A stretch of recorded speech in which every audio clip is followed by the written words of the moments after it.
When I when I lead the people in worship, I like to think of them as cheese that I'm molding, but you don't necessarily mold cheese, so they have holes, and I like to fill them with other pieces of cheese. So, for example, this guy over here, say let's call him Jack, is a piece of Swiss. I like to take Jack and fill him with Jack. That's that's how I do it. And that's how I lead people to God. Since hooking up with Aaron, he's from Minnesota, which is kind of cool because we have connections. He's in Nashville now, but the Dairymen Association of Minnesota has actually came on as a sponsor. So, needless to say, a lot of our nights, there's a lot of analogies to cheese and dairy products, and it was kind of cool the first time, in fact almost moving, but each show Mike's been referring to that, and it gets pretty old after a while. Pepper Jack, Jack, Swiss, cheddar, mozzarella. When we all come together as one solid cheese, there's a something magical happens, and it's like they melt, and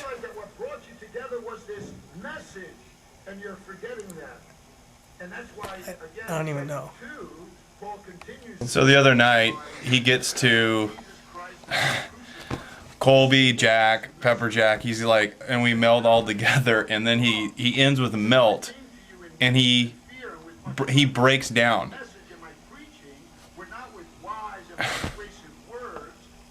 What's with that? I had a hard time keeping it together the other night when Mike started talking about cutting the cheese. I mean, we're meant to be serious up there, and he was like, God wants to cut you, God wants to cut the cheese. And then he actually did fart. So, I don't know how we're meant to keep it together, but, you know, that's Mike. You know, it's like a lot of the talk has been this East Coast thing, this West Coast thing, this East Coast thing, West Coast thing. Surprisingly, they got it, and it worked. That analogy worked. We're sick of it because it smells and it stinks. It was something like, this is your sin, just, you know, this is what it would smell like, you know, moldy, there was mention of moldy cheese, this is sin, you know, how you know, you're not enjoying this is life without, you know, and he continued to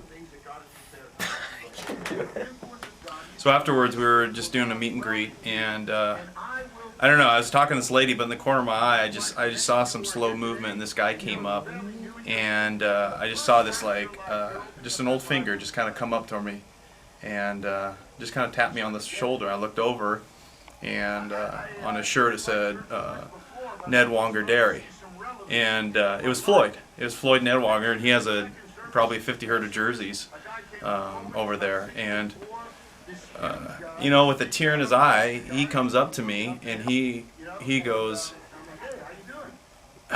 almost a cracking voice, I can't find Mike, but could you tell him this? He touched my heart, he touched my soul, and all parts of me when he brought up cheese. My farm's closing, and my herd's going away, but I'm leaving tonight with a full heart. I really feel the guys, and when I say the guys, I mean the guys in the band. I really feel like they're really like grabbing on to this cheese thing. I mean, they're right there with me. I feel like they know where I'm coming from, and I mean, I just throw out, you know, like a goat cheese. That's probably, you know, been my favorite analogy. The picture of the goat coming and being milked and cheese. They really got it, and I feel like I feel like they really just support this cheese analogy, and I think I'll tell you what, I'm gonna get this thing marketed because I think a lot of magazines are going, especially the Worship Musician Leader magazine, magician magazine leader, music person that magazine will really buy into the cheese, and they may add some meat or some other things, but anyway, I think it's going to be good, and the guys, they love it too. So Gouda Weekly contacts Mike, find out there's a whole convention in the motel we're doing of goat farmers all around, and in the room next door there's a bunch of magicians. So now Mike's getting interviewed by magician magazines, Gouda Weekly, dairy farmers of the South, dairy farmers of the Northeast, and we're rolling our eyes, but like in our stomachs we're going, is this going somewhere? Is the cream rising to the top? Okay, guys, the plan is we're gonna get out there, and I'm gonna go with the pepper jack thing. You guys feel good about that? That's great. Yeah. It's fine. No, I'm I mean, it's my No, favorite it's cheese, fine. but I mean, you're the leader, so I mean, Yeah. you totally have the right to take that cheese. We had a herb. We had like a Colby herb yesterday, and I was wondering if you can work that in. Well, you don't like pepper jack? I just thought it was maybe for this crowd they're a little more subdued. It might be a little too peppery for them, and the herbs are. It was just a subtle. It wasn't real sharp. It was a more mild. The sharpness was a little more mild. So I was just wondering maybe you can work in. See, I was gonna. I can. I'm right there with you, and I was even gonna go one step further, like a mild cheddar. That's a really lovable cheese. I mean, it's I a universally. understand. I mean, it's a Yeah, exactly. it's very We're- universal. I don't- People know it.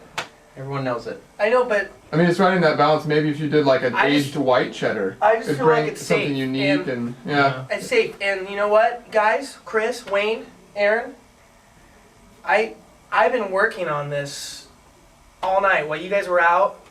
I was going through, I was like, what cheese is gonna work? And Yeah, I'm gonna be honest. If you prayed about it, I seriously don't want to step on that. well, I'm not attached to it. I just feel like you're attacking it. And No, you're missing our heart. You're missing our heart. Excuse me.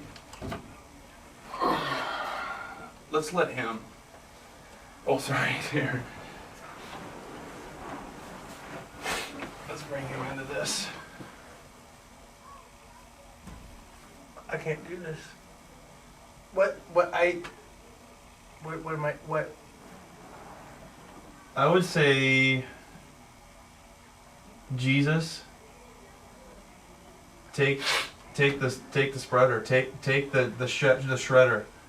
You know, Carrie brought it home, but it's just like Jesus, take the shredder.